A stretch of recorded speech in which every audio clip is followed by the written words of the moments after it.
So hi guys, അപ്പോൾ വൈകുന്നേരം posting ഒക്കെ കഴിഞ്ഞ് പോസ്റ്റ് അടിച്ചിരിക്കുമ്പോൾ ഞങ്ങൾ വിരിച്ച് പുറത്തൊക്കെ ഒന്ന് പോയി ഫുഡൊക്കെ അടിച്ചൊന്ന് ചില്ല് ചെയ്യാന്ന്. അപ്പോൾ ഇത് ഞങ്ങളുടെ കോളേജിൻ്റെ ഓപ്പോസിറ്റ് തന്നെയുള്ളൊരു ബൈക്കിൻ്റെ തട്ടുകടയാണ്. അപ്പോൾ നല്ല ചൂട് ചിക്കൻ റോൾ കിട്ടും ഇവിടെ. അപ്പോൾ അത് പോയി കഴിക്കാമെന്ന് വെച്ച് ഞങ്ങൾ അങ്ങ് എല്ലാവരും കൂടി അങ്ങ് ഇറങ്ങിയതാണ്.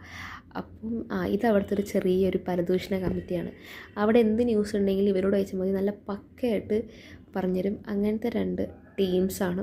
അപ്പോൾ അത് കഴിഞ്ഞ് ഒരു ഫോട്ടോസ്റ്റാറ്റ് കടയിലൊക്കെ പോകാനുണ്ടായിരുന്നു. അങ്ങനെ അതൊക്കെ കഴിഞ്ഞ് ഞങ്ങൾ വിളിച്ചൊന്ന് ജ്യൂസ് കുടിക്കും, അങ്ങനെ എന്തെങ്കിലുമൊക്കെ കുടിക്കാമെന്ന് വെച്ച് ഞങ്ങളങ്ങ് ഇറങ്ങി. അപ്പം മെനു കാർഡ് നോക്കി ഞാനും കേശും ഭയങ്കര ഡിസ്കഷനാണ്. കയ്യിൽ 5 പൈസ ഇല്ല, പക്ഷേ ഡയലോഗ് അടിക്കും ഓവറാക്കി തരത്തിനൊന്നും ഒരു കുറവുമില്ല. അപ്പോൾ അതൊക്കെ കഴിഞ്ഞ് ഞങ്ങൾ ബയ്യൻ്റെ അവിടെ നിന്ന് വാങ്ങിച്ച ചിക്കൻ റോളും എന്നിട്ട് ഒരു നാരങ്ങ വെള്ളം കുടിച്ച് നൈസായിട്ട് അവിടെ നിന്ന് സ്കൂട്ടായി. എന്നിട്ട് ഞങ്ങളിങ്ങനെ വഴി കൂടെ നടന്നപ്പോൾ ഞങ്ങൾ 2 സുഹൃത്തുക്കളെ പരിചയപ്പെട്ട് അവരോട് കുറച്ച് നേരം കത്തിയൊക്കെ അടിച്ച് ഞങ്ങളങ്ങനെ തിരിച്ച് വന്നു ഗൈസ്. ടാറ്റാ.